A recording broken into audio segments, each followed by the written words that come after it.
Dans une vidéo précédente que la conspiration doit comprendre que la fanbase de Imra est structurée, est bien organisée. J'ai posté dans une récente vidéo celui-là qu'on appelle le Molière de Imra. Vous savez ce que veut dire Molière?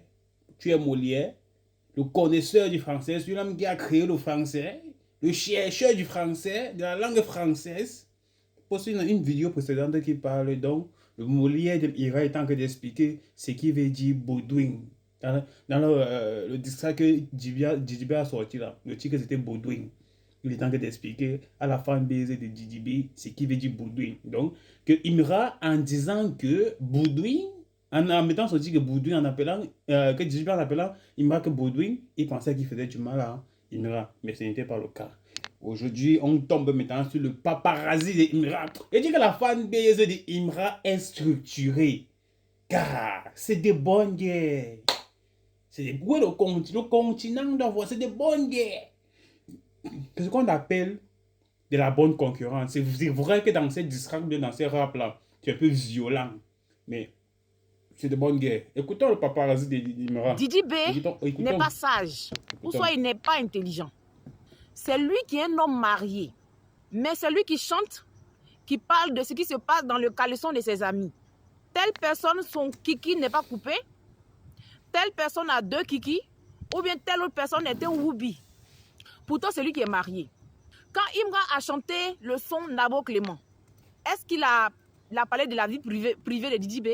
Non. Il a juste parlé de voiture, de maison, et puis c'est tout. Imra connaît des secrets sur Didi B, sa femme, ses frères, tout ça. Mais il n'a rien dit à ce sujet.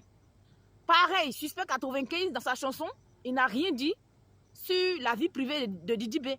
Il a juste dit que Didi B est court, c'est tout. Mais Didi B, c'est celui qui fait chanson, qui traite Imra de Woubi. Et puis qui lui dit, si tu es garçon, il faut parler de ma femme. Je ne comprends pas. Moi, en tout cas, je ne comprends pas. Il veut que les gens insultent sa femme. C'est ça le but. C'est ça l'objectif. C'est ça, non? Il veut que les gens dénigrent sa femme pour après venir se jouer les victimes. À cause de buzz. Il veut mêler sa femme à ça. Il a parlé de la vie privée des gens. Et aussi, ils vont parler de sa vie privée. Tu traites quelqu'un de woubi, et puis tu lui dis, s'il est garçon, il n'a qu'à parler de ta femme. Et il a parlé de ta femme. Il a dit qu'il a Mungu Vogo pour montrer que lui n'est pas woubi. Et il est dans ses droits. Maintenant que tu veux qu'on s'attaque à ta femme, que tu veux qu'on parle de ta femme là, on va parler de ta femme. Tes fans, la conspiration, ils sont en train de dénigrer la copine de Imra sur les réseaux sociaux. Sur TikTok ici, sur Facebook là-bas, ils parlent d'elle, ils la traitent de Djanjou, ils la traitent de Boclé, de tout. Les photos et vidéos de Ivorian Doll ont envahi les pages Facebook des fans de Didi B.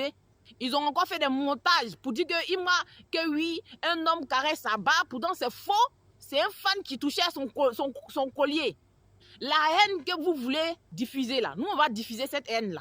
Je vous ai prévenu. Ne vous attaquez pas à la copine de Imra, vous n'avez pas écouté. Donc là, comme vous avez dénigré la copine de Imra, on va faire la même chose à la femme de Didi B. Ma prochaine vidéo, ça sera sur la femme de Didi B, Sarai. Toute la Côte d'Ivoire va savoir ce qu'elle a fait